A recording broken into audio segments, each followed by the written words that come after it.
স্টেডিয়ামের ফ্লাডলাইট বন্ধ, চারপাশ অন্ধকারে নিমজ্জিত।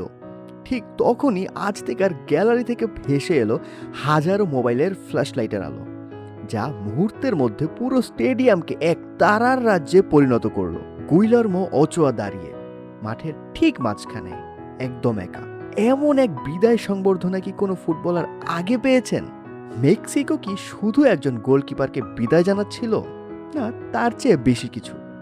আজতেকার এই অভূতপূর্ব আয়োজনে কোনো গান ছিল না, ছিল শুধু হাজারো মানুষের সম্মিলিত এক অদ্ভুত নিস্তব্ধতা, যা ওচোয়ার পুরো ক্যারিয়ারের প্রতি এক নীরব সম্মান।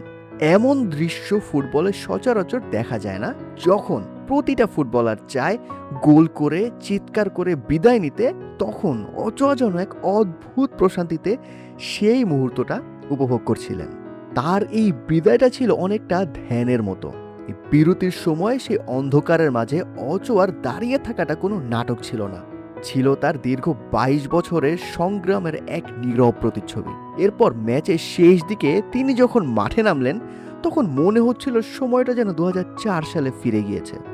সেই একই তেজ, একই সাহস, শুধু অভিজ্ঞতার ভাজে ভাজে জমেছে কয়েক দশকের রূপকথা।